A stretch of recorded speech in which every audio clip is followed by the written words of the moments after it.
En julio tenemos las elecciones de nuevos gobiernos, nuevos gobernadores, nueva Cámara de Diputados y de senadores, etcétera, etcétera. Tenemos una gran cantidad de actividad en cuanto a las elecciones. Y sabemos que es muy complicado y son muy complicados estos días. Y por esta razón es que se está iniciando este programa Órale México.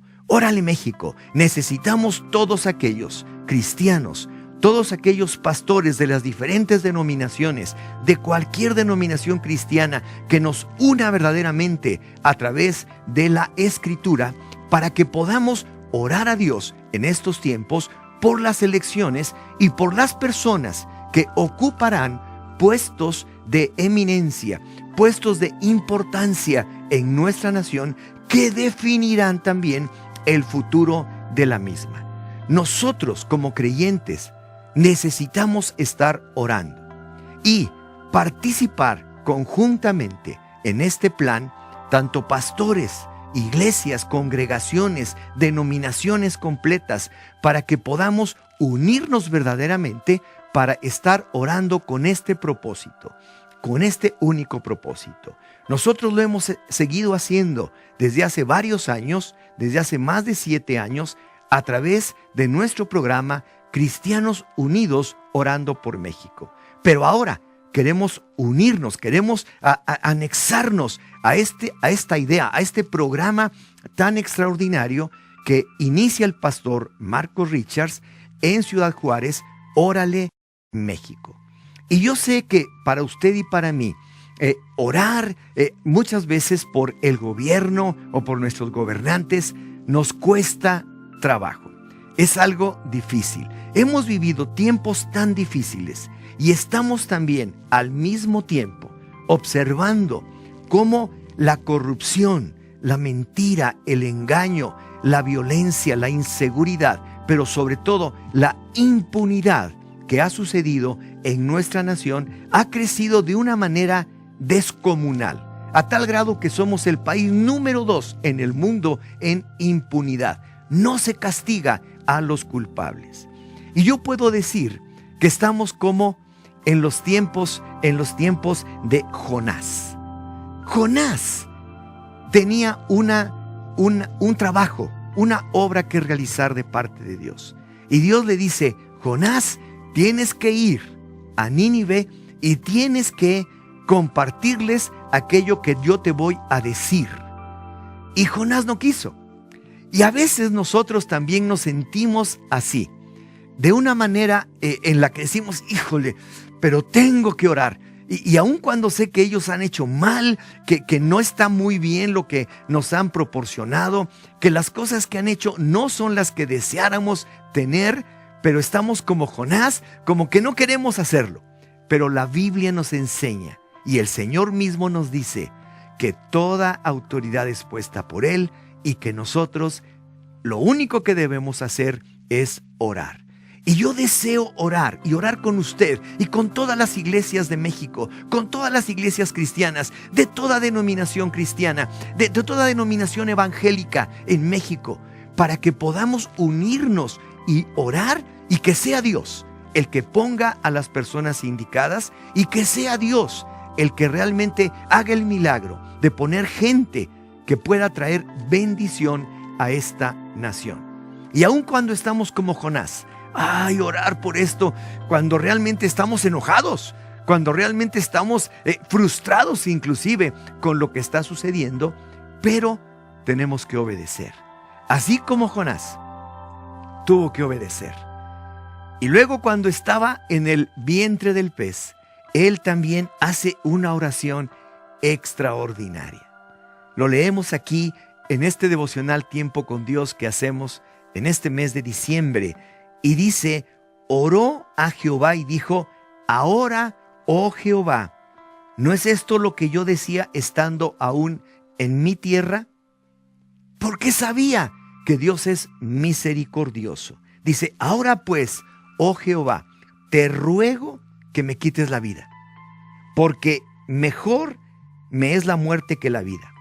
Pero Jehová le dijo: ¿haces tú bien? en enojarte así? Y realmente el Señor lo que deseaba era que Jonás cumpliera la labor por la cual Él le había enviado. Y Jonás lo comprendió, lo entendió claramente y oró al Señor. Y entonces las cosas cambiaron. Él fue a Nínive, a pesar de que eran enemigos del pueblo de Dios, a pesar de que habían masacrado al pueblo de Dios, que lo habían sometido militarmente, que eran enemigos contrarios totalmente a él, pero él fue y obedeció y les habló de Dios. Usted y yo así nos podemos sentir hoy. Pareciera que nuestro gobierno o que nuestras autoridades son como nuestros enemigos. Yo le quiero decir no. La misericordia de Dios alcanza a todos. Y Dios tiene un plan también para nuestro gobierno.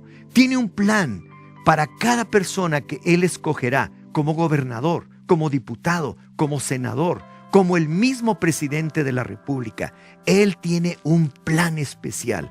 Y nosotros, aún sintiéndonos impotentes, como Jonás y declarando, pero hasta parecen nuestros enemigos con todo el mal que han hecho a esta nación. No es cierto. El Señor tiene misericordia. El Señor tiene compasión de sus vidas, pero sobre todo tiene compasión de México. Así como tuvo compasión de Nínive, una ciudad que estaba pervertida, que estaba en mal, que estaba en afrenta, pero que cuando vino Jonás, en el poder de Dios, con la unción de Dios en su vida, como usted y yo podemos levantar nuestra oración delante de Él, en el poder del Espíritu, en unidad, todos. Entonces, dice la Escritura que Nínive comprendió lo que estaba pasando y se convirtieron. Y hicieron ayuno, oración y se sentaron en cilicio y ceniza y Dios les perdonó. Y esto es lo que anhelamos, que Dios pueda cambiar y transformar a esta nación mexicana, que le perdone, que perdone todo el mal que hemos hecho. Aún la misma iglesia no ha sido capaz de poder orar, de poder anunciar, de poder levantarse con el poder de Dios para unidos orar por México, orar por sus gobernantes, orar por todo lo que sucede. Pero más ahora, orar por la gran necesidad que existe de que Dios mismo levante hombres que tengan temor de Él, que realmente puedan entender que la compasión de Dios es para con todos y que ellos necesitan gobernar en el temor de Dios y con la sabiduría de Dios. Serán escogidos por el único Dios verdadero, pero para usted y para mí lo que nos corresponde es hacer lo que hizo Jonás y anunciarles y orar para que todos ellos vengan al conocimiento de Dios, para que el temor de Dios esté en sus corazones. Póngase de pie, por favor. Dos cosas tenemos responsabilidad, una de ellas es orar y la otra de ellas es votar, pero vamos a orar en esta mañana. Padre, Señor, te damos gracias porque tú has escogido a tu iglesia para la proclamación de tu palabra, para anunciar un año agradable para México, para nuestro país. Padre, hablamos tu buena palabra sobre los habitantes de todo nuestro país. Tu palabra dice: súbete sobre un monte alto, anunciadora de Sión. Levanta fuertemente tu voz, anunciadora de Jerusalén.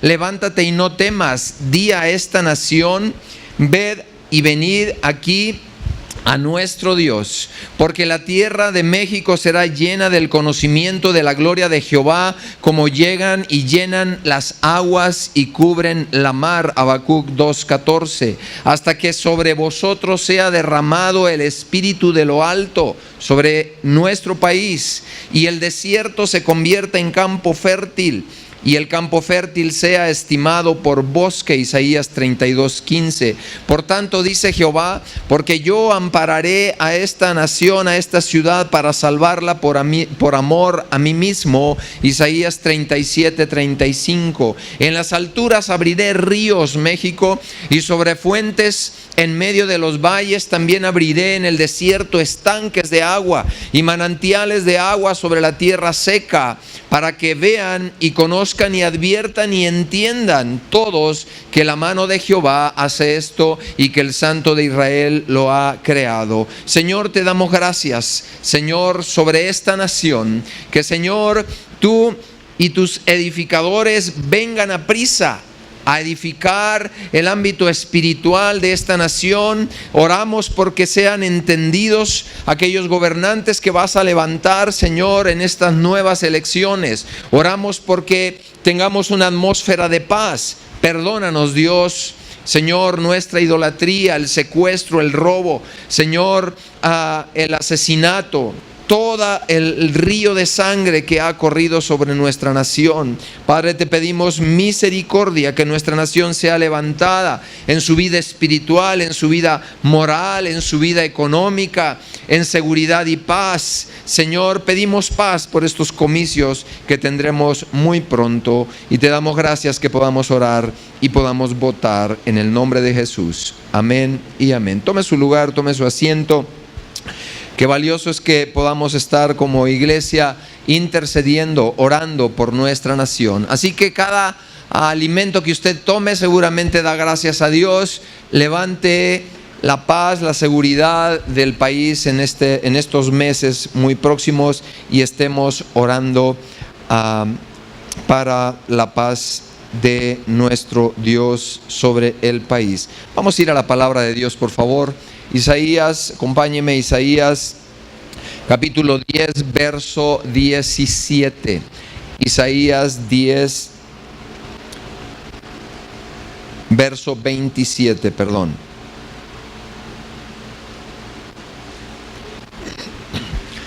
Dice la Escritura, si me acompaña: acontecerá en aquel tiempo que su carga será quitada de su hombro. Estaba hablando del pueblo de Israel, una vez más sometido bajo yugo por su alejamiento, por su distanciamiento de la voluntad de Dios. En aquel tiempo que su carga será quitada de tu hombro, su yugo de tu cerviz, y el yugo se pudrirá a causa de la unción. Padre, te pedimos entendimiento, guianza de tu Espíritu Santo, para que nos hables en esta tarde y podamos ser edificados con ella, con tu palabra, y salir transformados de este lugar. Te bendecimos a ti en el nombre de Jesús.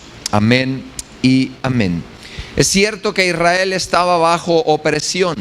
Es cierto que Israel estaba bajo un yugo, bajo una carga muy pesada, bajo opresión. Es cierto que Israel había desobedecido. Es cierto que usted y yo desobedecemos. Es cierto que muchas veces en nuestras propias familias encontramos no la mejor atmósfera, pero encontramos algo sumamente esperanzador en todo esto. Altamente esperanzador es tener a un Dios vivo, real, verdadero, que tiene un tiempo donde Él se levanta, donde Él tiene un cambio, donde Él tiene un nuevo amanecer, en este caso para Israel.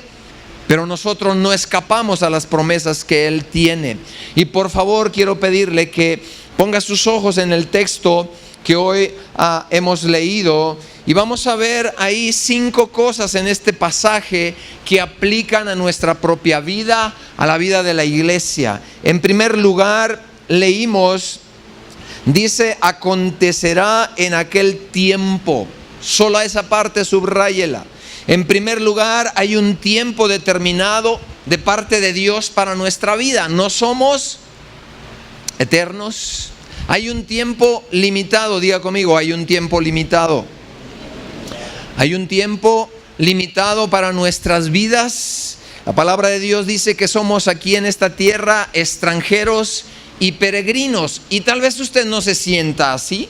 Tal vez usted sienta que es un ciudadano y que tiene toda la ciudadanía mexicana, y es cierto tal vez que usted no se siente extranjero. Usted va a decir, ¿cuál extranjero? Tengo mi casa, tengo mis posesiones, tengo mis cosas materiales, tengo una cantidad de recursos que me hacen pensar que yo no soy ningún extranjero, que me hacen pensar a ciencia cierta que yo no soy aquí tan pasajero ni advenedizo como dice la palabra de Dios. Primera de Crónicas 29:15 dice: porque nosotros extranjeros y advenedizos somos delante de ti, como todos nuestros padres, y nuestros días sobre la tierra cual sombra que dura.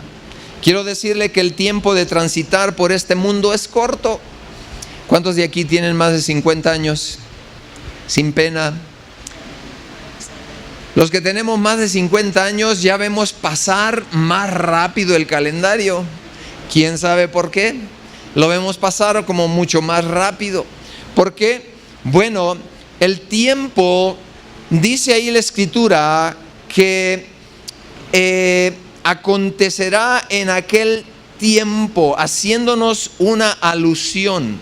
Hay un tiempo para estar en el escenario sobre la faz de la tierra. Hay un tiempo para manifestar el propósito de Dios en tu vida, a través de tu vida. Hay un tiempo especial para que salgas y seas un actor en cuanto al reino de Dios. Hay un tiempo especial, diga conmigo, hay un tiempo especial.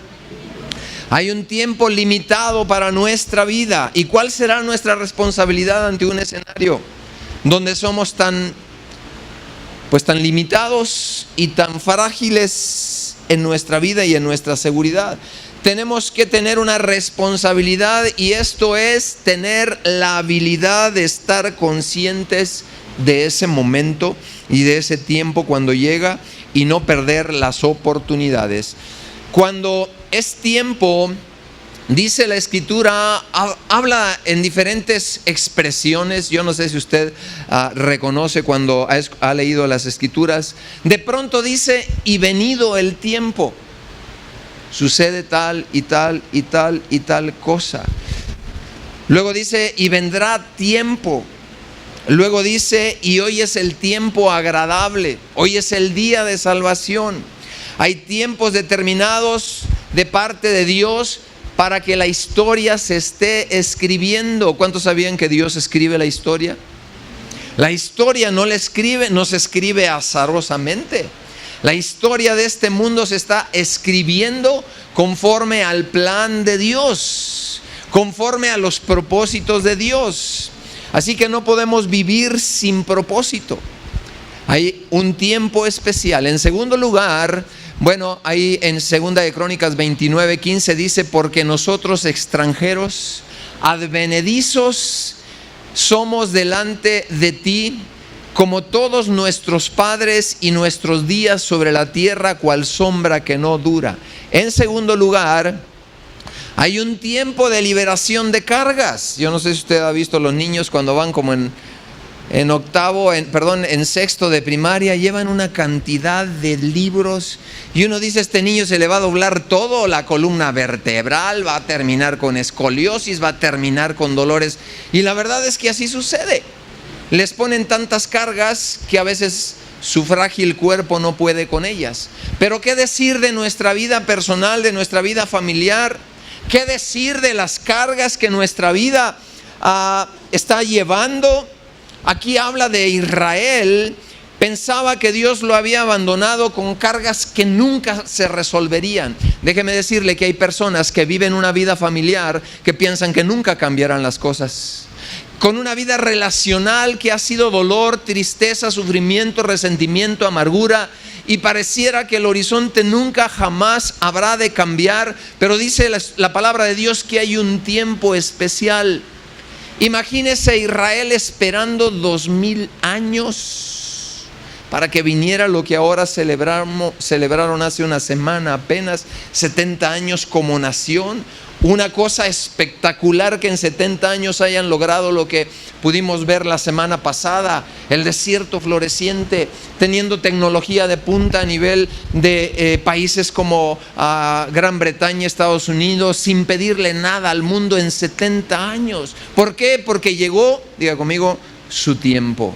Llegó el tiempo que ellos esperaban y ellos fueron diligentes, fueron esforzados. Así que hay un tiempo de liberación para tu carga, para tu opresión. Dice, y su carga será quitada de su hombro. Que las gentes, que las familias cargan encima. Dice el plan de Dios que hay un tiempo para que esas cargas sean quitadas, sean colocadas a un lugar. Hay un tiempo de alivio y de libertad y de liberación para ti. Si tú y yo abrazamos la palabra, si tú y yo abrazamos los consejos de Dios, Dios promete liberarnos, Dios promete restaurarnos, Dios promete un nuevo amanecer. ¿Cuántos les da alegría de ello? Así que hay un tiempo de alivio a tus males económicos, a tus males familiares, a tu vida tal vez difícil en tu vida familiar o matrimonial. Así que en segundo lugar hay un tiempo. Dicen que no hay mal que dure ¿cuánto? Y menos quien lo aguante, ¿verdad? No hay mal que dure 100 años y menos quien lo pueda tolerar, ¿verdad? O aguantar, porque a veces no duramos ese tiempo.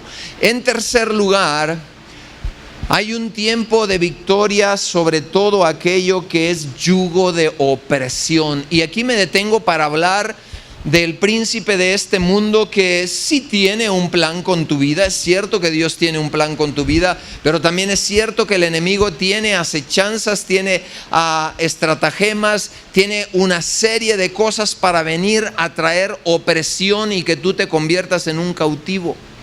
El yugo pesado es algo que el ser humano no puede quitarse de encima. Es algo que le ha rebasado, es algo que sale fuera de sus capacidades. Y aquí está hablando de un yugo especial. Dice que será quitado ese yugo de la vida del ser humano. Hay un tiempo de victoria, de libertad y de liberación de ese yugo. Dice será quitado, será erradicado. Diga conmigo, no es lo mismo tener cargas que tener un yugo opresor. ¿Alguna vez usted ha cargado cosas pesadas que ya no puede dar un paso más? Pues se siente usted con ganas de soltar lo que trae encima, ¿verdad? Pero un yugo es más que eso. Un yugo usted no se lo puede quitar de encima. Es algo que usted lo trae como si fuese una cosa permanente, de lo cual no se puede deshacer, de lo cual usted no puede cambiar, de lo cual usted no puede ser libre de aquello. Y los yugos en la Biblia encontramos que no era otra cosa más que, bueno, los que nos criamos hace ya algunos años en los ranchos, a mí me tocó conocer los yugos. Vivía yo en la costa de Sinaloa y de la sierra bajaban hasta el municipio que estaba en la costa unas carretas con unos animales enormes. Yo había visto vacas, había visto toros, pero no había conocido lo que le llamaban bueyes. Unos animales enormes con una espalda cuadrada. Caminaban y daban un paso y casi retumbaba la tierra. Tum, tum, tum. Dos animales unidos por una madera que tenía dos medias lunas, una al lado derecho, una parte recta y luego otra media luna.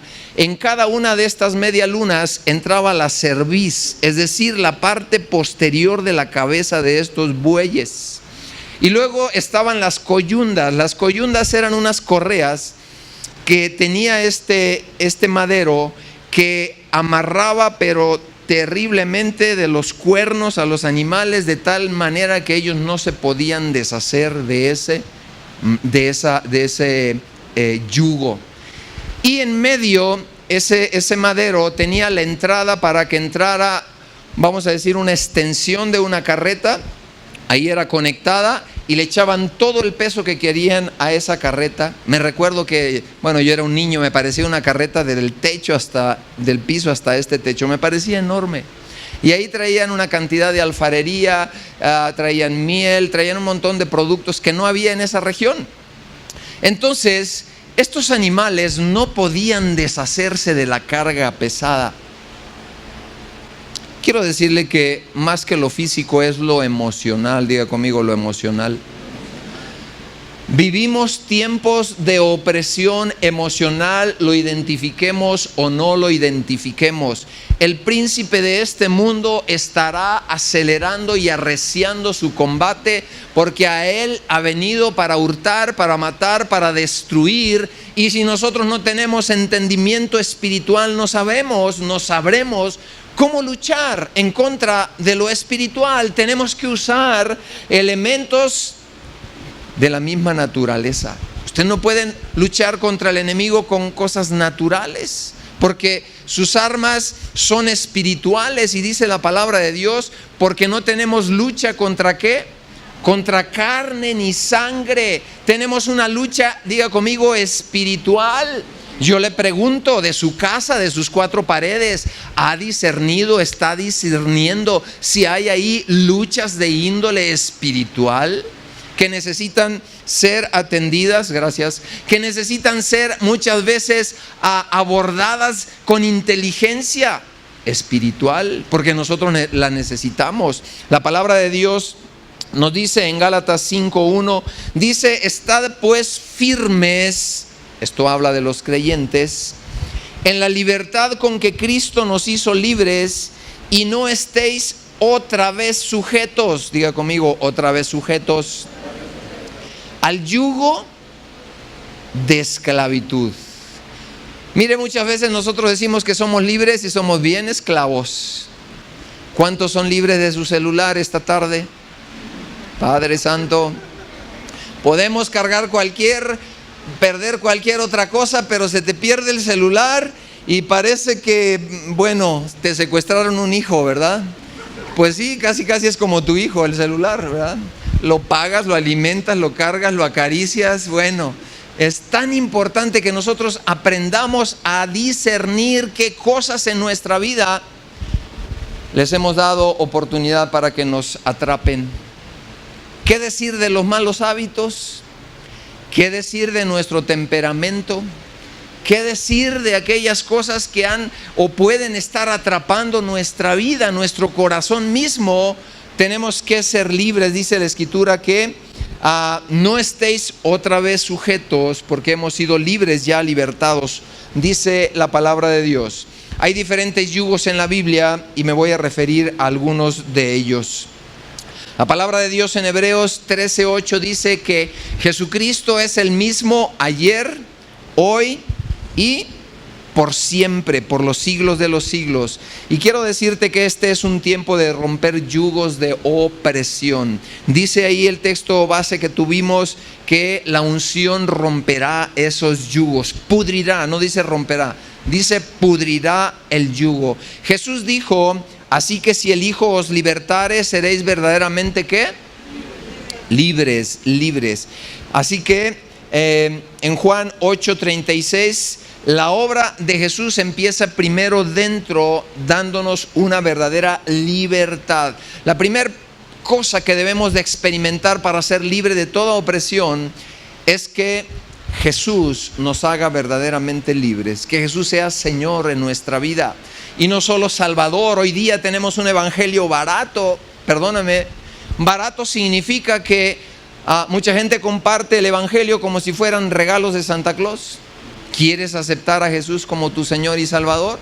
Bueno, la gran mayoría de la gente lo recibe, pero cuando se trata de que Jesús sea Señor, entonces, como decía Cantinflas, ahí es donde se congela el cliente. Y se congela el cliente, ¿por qué? Porque requiere un compromiso. Requiere que nosotros le digamos a la palabra de Dios: mi vida va a estar sometida a ti. Y es cuando decimos, o le decimos al pastor: es que mi novio ya se está convirtiendo, pastor. Es más, ya viene a la iglesia y está bien. Pero dice la Escritura: no os unáis en yugo desigual con los incrédulos. Está bien que le compartas, pero no sueltes tu corazón, jovencita o jovencito. hasta que no veas realmente que ha habido frutos dignos de arrepentimiento. ¿Por qué? Porque muy fácilmente el joven se enamora. Yo no sé cuando ustedes se enamoró, ¿cuántos de aquí recuerdan cuando se enamoraron de su esposa?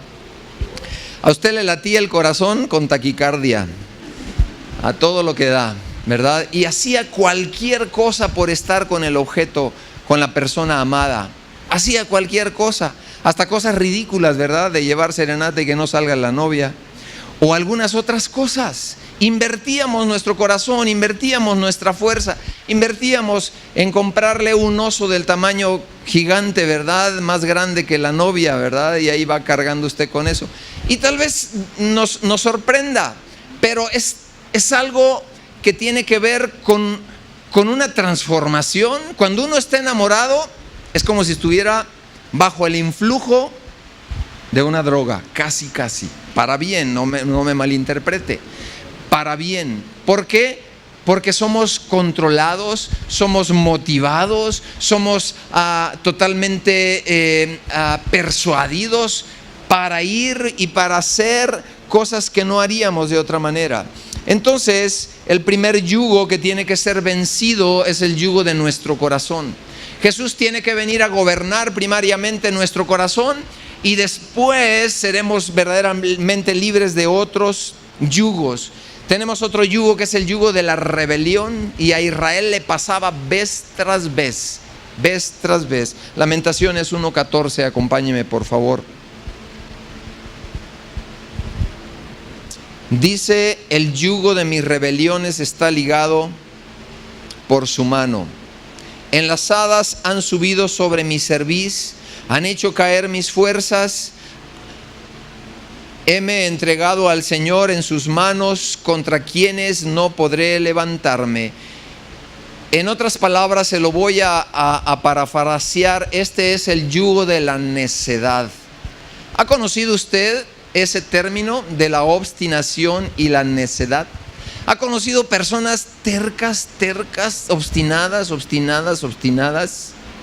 Recuerdo de niño mi papá me mandaba a cuidar vacas, porque tenían vacas, y había una de ellas que era terca, esa vaca, pero terquisísima, y me daba mucho coraje porque pues yo era un niño y yo sabía que a mi papá le llevaban el reporte cuando esos animales se metían y estropeaban los sembradíos de sus amigos o de la gente que vivía ahí cerca. Y vez tras vez se me iba y se metía y se paraba a comer en medio del lugar donde no debería. Imagínese un niño de 8 o 10 años tratando de controlar un animal de 400 kilos y no se movía.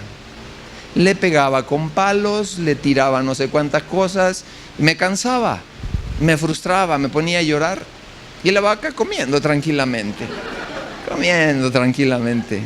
y yo jalándome los cabellos. La obstinación es un pecado que a veces traemos desde nuestra vieja manera de vivir y llegamos al evangelio y a veces lo seguimos practicando. El pecado de la juventud es la soberbia, y el pecado de la vejez es la terquedad y la obstinación. Y la palabra de Dios dice que como pecado de adivinación, como si fuera manipulación o control, así es la obstinación, como hechicería. Entonces usted y yo tenemos que tener cuidado de no ser obstinados y testarudos. ¿Ha conocido personas que dicen: pues es que yo ya soy así? Así me conocías, de esta manera. Y cuando usted llega al cristianismo no tiene ninguna excusa para decir así soy, porque el Espíritu Santo lo va a atender bien y bonito. El Espíritu Santo lo va a llevar a que usted doble rodillas y se humille, quiera o no quiera, porque la palabra de Dios dice que Dios al que ama corrige, y corrección de Dios nadie de nosotros queremos. Así que en esta porción de la Escritura encontramos el legalismo el yugo de la obstinación, el yugo de la rebelión. Encontramos otro yugo que es el yugo del legalismo, se parece un poco. En Hechos 15:10 dice: ahora pues, ¿por qué tentáis a Dios poniendo sobre la cerviz de estos discípulos yugo, escuche lo que dice, que ni nuestros padres ni nosotros mismos habéis podido llevar. Es decir, aquí encontramos una rigidez, aquí encontramos cargas de perfección que le podemos colocar a la vida de otros con exigencias que nosotros no podríamos llevar, no podríamos cargar. Y este yugo tenemos que ser libre de él. Mateo 11:29, Jesús dice: llevad mi yugo sobre vosotros. Este yugo no es de legalismo. Y aprended de mí, que soy manso y humilde de corazón, y hallaréis, ¿qué cosa? Descanso para vuestras almas. Aquí se están ofreciendo dos cosas. Jesús está ofreciendo dos cosas con su yugo. Diga conmigo, dos cosas: aprendizaje y descanso para tu alma. Pero eso no se puede recibir si nosotros tenemos todavía el yugo de la rebelión o de la obstinación. Aquí encontramos que Dios ofrece aprendizaje con su yugo, es decir, parecernos más y más a un estilo de vida que tiene que ver con el estilo de vida de la palabra de Dios, que con nuestro estilo de vida natural, que con nuestro estilo de vida tal vez carnal. La palabra de Dios ahí dice: aprendan de mí, que soy manso y humilde, y hallaréis descanso para vuestra alma. Leyendo el texto, la parte final, a Israel se le promete algo que Dios promete para su vida y para la mía. Llega el tiempo, dice que venido el tiempo, habría de pudrirse el yugo. ¿Cuántos de ustedes han visto una madera tan antigua, vieja, afectada ya por la polilla, que usted ve un trozo de madera grande y la puede levantar con una mano?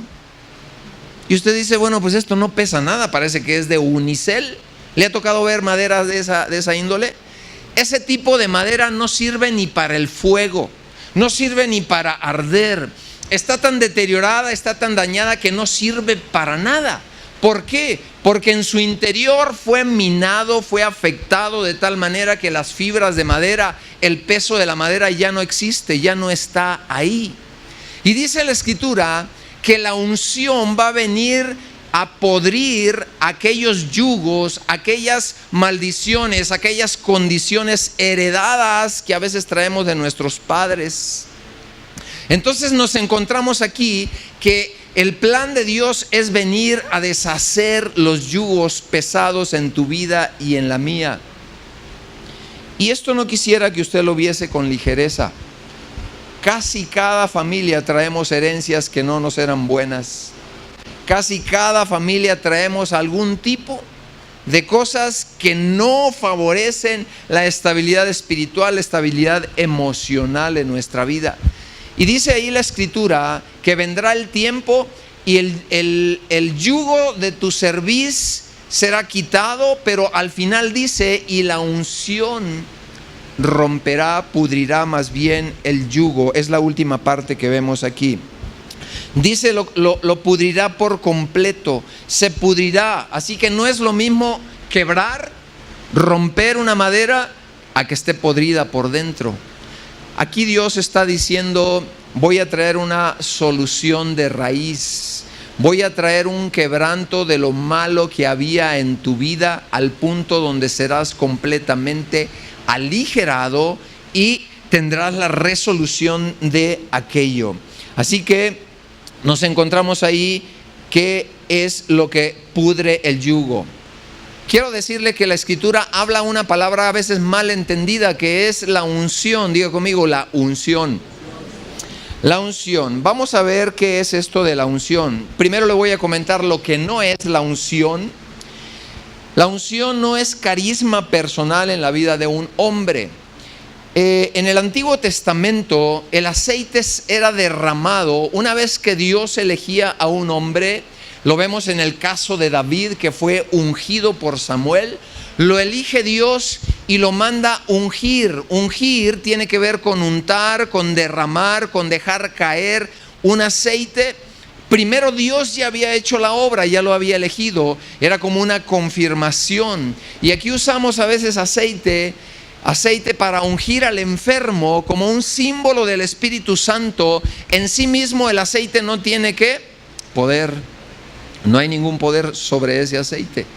Pero sí hay un poder cuando nosotros creemos en los pasos y en las estrategias que Dios da y se levanta la fe para que nosotros podamos creer. Entonces hoy día este tema de la unción es a veces malentendido y la gente habla de pastores, de ministros muy ungidos, pero con un concepto errado. Por eso quiero llevarle un poquito de entendimiento. ¿Qué no es la unción? La unción no es carisma personal. A veces se confunde el carisma personal con una persona ungida. ¿Qué otra cosa no es? No es habilidad comunicacional. No es que usted tenga enfrente un buen orador. Eso no tiene nada que ver con la unción. Alguien que domine el arte de transmitir. Hay muchos conferencistas sin el poder del Espíritu Santo, definitivamente. ¿Qué otra cosa no es unción en la Biblia? No es emoción. Mucha gente confunde la emoción con la unción de Dios. Hay gente que en la alabanza o en la administración puede tener una gran emoción y vivir almáticamente, vivir una vida en base a emociones, en un servicio, estar esperando que haya algo emotivo. Eso no es la unción, no es tener emoción, ¿verdad? Unción de Dios, esta palabra viene en el hebreo como la palabra machar o machaí, de donde viene la palabra Mesías. Y machar significa consagrar, significa untar. Hay varias palabras en el hebreo. Significa también machacar olivas que fuesen prensadas y de ahí sacar el aceite extra virgen que era añadido. Le añadían a ese aceite perfume, olores, especies aromáticas, y de ahí salía el famoso aceite de la unción. En la palabra de Dios usted se va a encontrar con este término, el aceite de la unción.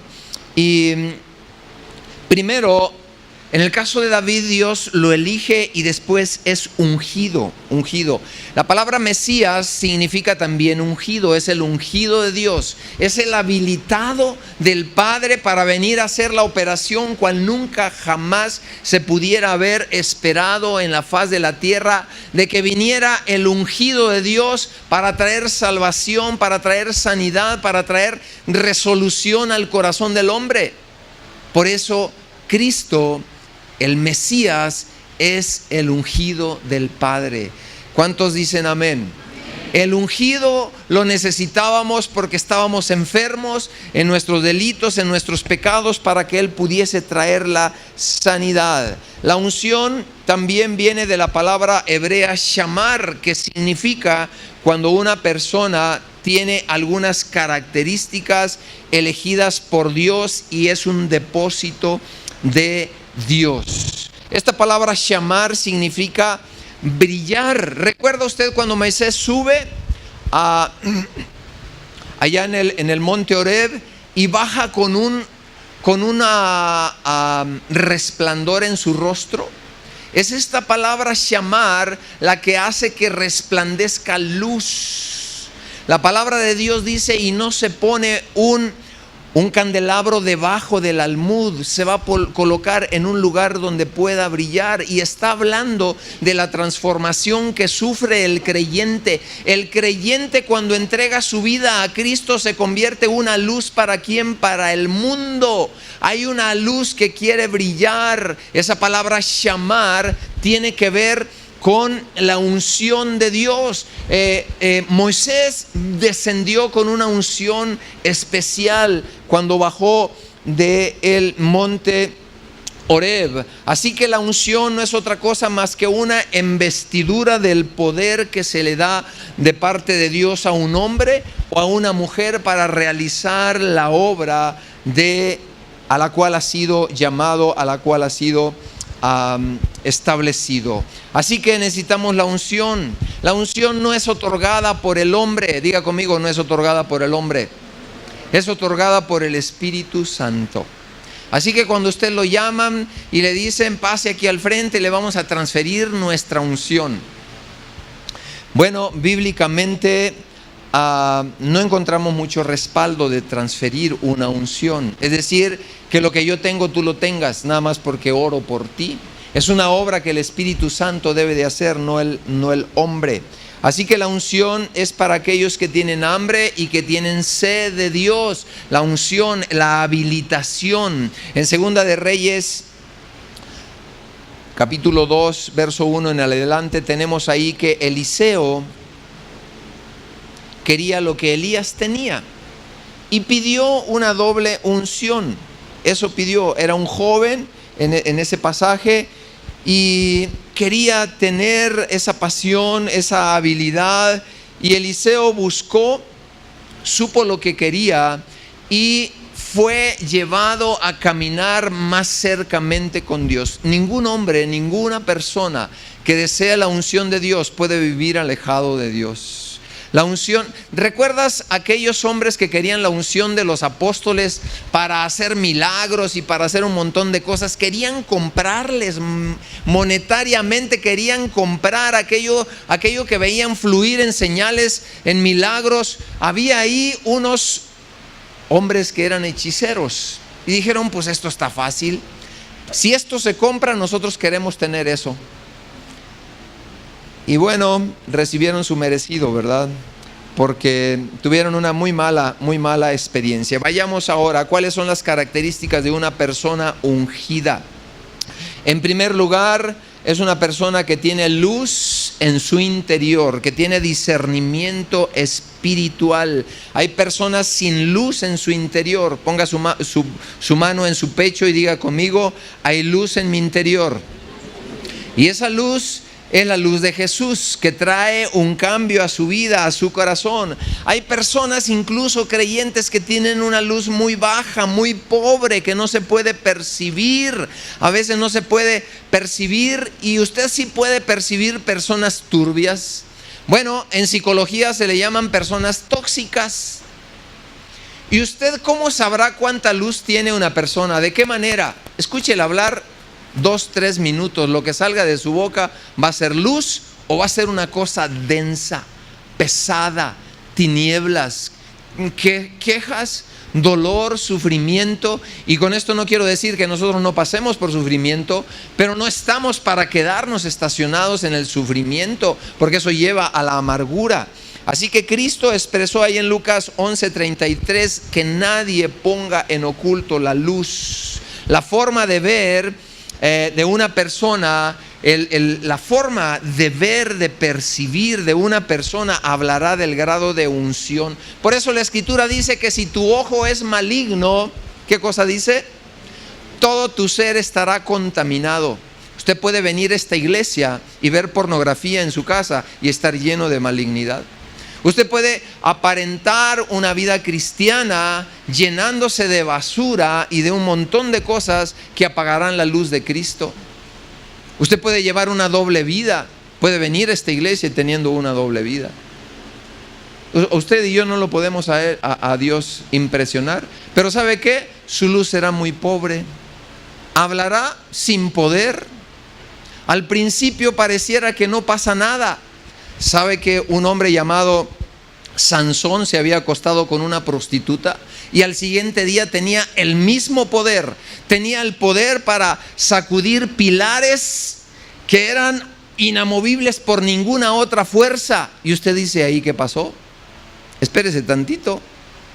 Dice la Escritura que llegó el tiempo cuando este hombre no percibió, no se dio cuenta, porque Dios se había apartado de él. A Dios no lo podemos engañar. Usted podrá decir, no pasa nada, no pasa absolutamente nada. Yo le digo, espérese tantito. El enemigo ya lo mordió y va a seguir destrozando si no le pone usted un alto. Así que cuando tu ojo interno es maligno, también tus decisiones serán malignas. Mira pues que no suceda que la luz que hay en ti se convierta en tinieblas, así dice la Escritura claramente. Así que todo tu cuerpo estará lleno de luz, no teniendo parte alguna de tinieblas. Y serán luminosos tus actos, serán luminosas tus decisiones. Y nosotros tenemos que detenernos aquí y decir: amados, lo que más te hará daño serán las cosas ocultas. La palabra de Dios dice que las pequeñas zorras echan a perder, ¿qué cosa? Las viñas. Entonces no son las cosas grandiosas, malas. Esas van a empezar porque un día incubaste pensamientos, y dice la palabra de Dios que el pecado primero se incuba. Es decir, es como una gestación, como una mujer que se embaraza por 9 meses, aparentemente no aparece nada, pero terminará apareciendo y siendo dado ¿a qué? A luz. Dice ahí la Escritura, una persona con unción será una persona con luz en su interior, y también esa luz traerá paz, traerá buenas relaciones, traerá armonía, traerá una buena atmósfera o ambiente en nuestra vida relacional. Así que no hay áreas oscuras en tu mundo interno, por lo cual si hay áreas oscuras será imposible que nosotros podamos brillar. En segundo lugar, otra característica es que la persona con unción va a tener discernimiento espiritual. Diga conmigo: discernimiento espiritual. No le va a ganar la materia gris, le va a ganar el Espíritu. Efesios 1:13 dice: fuiste sellados con el Espíritu Santo de la promesa. Fuiste sellados con el Espíritu Santo de la promesa. En tercer lugar, una persona ungida tiene una fuente de alimento interior en la vida espiritual. Una persona ungida, su fuente, dice, de su interior correrán, ¿qué cosa? Ríos de agua viva.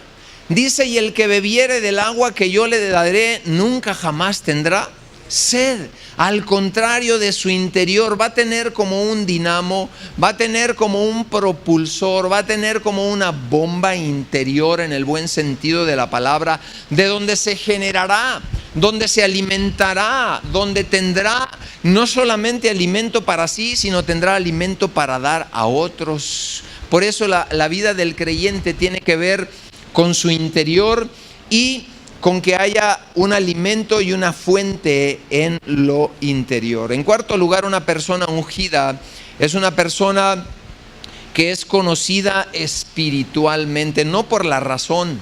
Usted puede tener buenos pensamientos, usted puede escuchar a alguien con buenos argumentos. La palabra de Dios dice que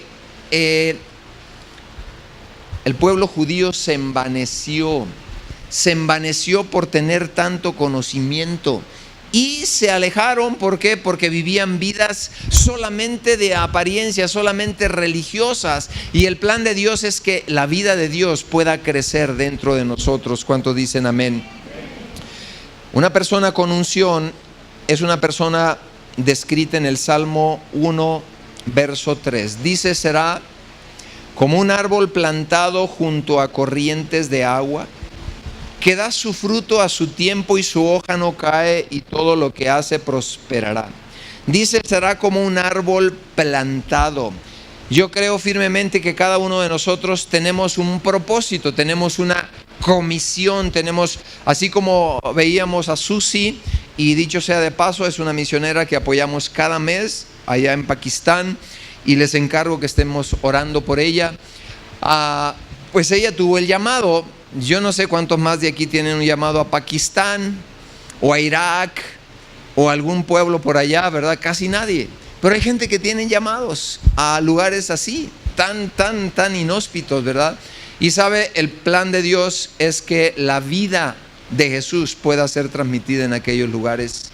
Y es cierto lo que escuchábamos, vienen tiempos muy tremendos, muy difíciles para aquella área, pero nosotros ¿qué haremos? Ahí en la parte posterior dice que hay varias maneras de hacer misiones: orar por ellos, donar, sembrarles dinero si no podemos ir, y algunas otras dos que me faltan, que están ahí atrás, espero que usted las pueda leer. Pero la unción de Dios es para que nosotros llevemos a cabo una tarea. Hay tareas muy simples que estamos realizando ahí en el hospital civil, pero usted las puede realizar en cualquier otro lugar donde usted se mueva. Y es de ir y llevar la palabra de Dios, es de ir y llevar alimento espiritual. Pero yo quiero que se centre, y con esto quiero terminar, en que Dios ha prometido, así como le prometió a Israel le prometió y le dijo: llegará el tiempo en que tu carga será quitada de tu hombro. Mientras hablo, quisiera que pensaras en cargas que se han quedado ahí en tus hombros, que tal vez te han hecho lento el caminar, que tal vez tu fe ha menguado porque ha pasado tiempo y esas cargas, esas situaciones que no se han podido mover, ahí han estado. Quiero que te lleves esta palabra porque es una palabra de Dios para ti. Acontecerá, diga conmigo, yo espero que me acontezca. Dice: acontecerá que tu carga será quitada de tu hombro. Llegará ese día. Y luego dice: y su yugo, es decir, lo más difícil, que son ataduras que a veces no dependen de ti, que tus seres queridos cambien, pero ahí viene la promesa con toda la fuerza, como si fuera un tsunami de Dios. Dice: y el yugo se pudrirá a causa de la unción. El yugo se pudrirá a causa de la unción significa que lo más duro, lo más difícil, Dios hará que eso se pudra por dentro, pierda su fuerza y en su determinado momento venga la restauración completa. Se lo prometió a Israel. Y uno diría: pues si toda la vida han pasado con guerra tras guerra, guerra tras guerra, ¿cuándo se levantaría esta nación? Diga conmigo: venido el tiempo, le aconteció. Venido el tiempo, a Israel le aconteció. Y yo quiero que pienses en tu familia, que pienses en los posibles yugos que hay. Te pregunto algo: ¿será difícil que Dios pueda tocar los yugos en tu familia? ¿Habrá algo difícil en cuanto al yugo? Te puse un ejemplo ahí de un madero, por lo que veo expuesto a sol, a lluvia y a muchas cosas y por mucho tiempo, que está podrido. Esa madera por dentro no tiene fuerza ni por fuera. La agarras y la puedes desbaratar. ¿Por qué? Porque está podrida, perdió la estructura, perdió la fuerza, perdió la consistencia. Dios en esta tarde te quiere recordar que Él está dispuesto a que se pudran los yugos a causa del plan que Dios tiene contigo, con tu vida, para restablecer, para restaurar, para traer la prosperidad en el alma que tú y yo necesitamos.